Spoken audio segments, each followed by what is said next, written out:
भोजपुरी के कुछ कलाकारों का जूते से स्वागत करना चाहिए। नमस्कार, मैं किशन कुमार। दोस्तों, अब आप कहेंगे कि किशन जी ये क्या, आप तो भोजपुरी कलाकारों की बात करते हैं, भोजपुरी कलाकारों के काम की तारीफ करते हैं और भोजपुरी कलाकारों की गलती का विरोध तरीके से करते हैं, लेकिन आज आपको क्या हो गया? आप भोजपुरी कलाकारों के बारे में ऐसा क्यों कह रहे हैं? तो दोस्तों, आज हम साबित भी कर देंगे और आपको यकीन भी हो जाएगा कि हम ऐसा क्यों कह रहे हैं। जब हम ये बातें आपको बताएंगे तो आपको पूरा विश्वास हो जाएगा कि भोजपुरी के इन कलाकारों ने जिस तरह की हरकत की है, उस हरकत की वजह से इनका स्वागत जूते से ही होना चाहिए। दोस्तों, एक भोजपुरी कलाकार जब देखता है कि मेरे अच्छे गाने नहीं चल रहे हैं, मैं कुछ भी अच्छा गा रहा हूं तो लोग नहीं सुन रहे हैं, मुझे व्यूज़ नहीं आ रहे हैं और मुझे कुछ ना कुछ उल जुलूल करना चाहिए, तो जब उल जुलूल करने की बात आती है तो वो किसी भी हद तक चला जाता है। वो कुछ भी गा देता है, वो कुछ भी बना देता है। और जानते हैं वो ऐसा क्यों करता है?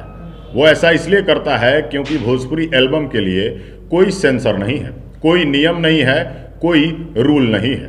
आप भोजपुरी एल्बम में कुछ भी गा सकते हैं, कुछ भी बना सकते हैं और कुछ भी परोस सकते हैं। ऐसे में भोजपुरी का बेड़ा गर्क होना तो तय है। ऐसे तो भोजपुरी कलाकार इन दिनों बॉडी के किसी भी पार्ट पे गाना बना दे रहे हैं, चाहे कुछ भी हो, कुछ भी गा करके, कुछ भी बना करके अपने आप को सबसे बेहतर साबित कर देना है और भोजपुरी का बेड़ा गर्क पूरी तरह कर देना है। आपको बता दें कि एक कलाकार ने कुछ ऐसा ही कर दिया है। स्क्रीन पर आप पोस्टर देख रहे होंगे। इस पोस्टर को होली का एल्बम बताया जा रहा है। इस एल्बम में उसने भगवान श्री राम और हनुमान जी का भी नाम ले लिया है। अब भाई साहब, जब होली में गाने बनेंगे तो क्या भगवान को भी उसमें घसीटना जरूरी है? जब इस तरह के घटिया गाने तुम्हें बनाने हैं तो क्या भगवान का नाम उसमें लेना जरूरी है क्या? तुम तो खुद ही घटिया हो और भगवान का नाम लेकर क्यों अपना नाम बटोरना चाहते हो? क्या भगवान को भी अब भोजपुरी गानों में घसीट कर उनका अपमान करोगे क्या? स्क्रीन पर आपने जिस पोस्टर को देखा, उस पोस्टर को देखने के बाद एक मीडिया कर्मी मित्र पहुंच जाते हैं उसके घर।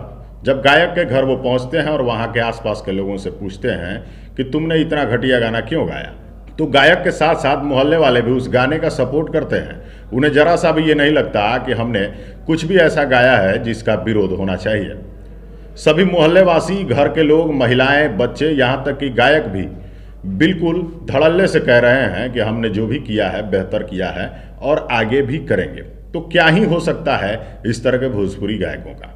दोस्तों, अगर कुछ हो सकता है तो सिर्फ और सिर्फ सेंसर बोर्ड की वजह से। एल्बम के लिए कोई सेंसर नहीं है, इसलिए ये कुछ भी गाते हैं। फिल्मों के लिए सेंसर है, इसलिए फिल्में बेहतर बन रही हैं। तो भोजपुरी के ऐसे गायक अगर आपके भी आसपास हैं, उनसे आप रिक्वेस्ट करें कि भाई भोजपुरी को गंदा मत करो, बेहतर करो, अच्छा करो। पवन सिंह, खेसारी लाल, रितेश पांडे और राकेश मिश्रा बन जाना इतना आसान नहीं है दोस्त। अगर बनना है तो मेहनत करो। यूं छोटी छोटी हरकतें करके अपनी गायकी उभरने से पहले ही खत्म कर दोगे, इसलिए बेहतर करो, नहीं तो स्वागत लोग जूते से ही करेंगे। ये वीडियो अच्छी लगी हो तो दूर दूर तक फैला दीजिएगा। अगली वीडियो में दिखाएंगे कुछ और। तब तक के लिए नमस्कार।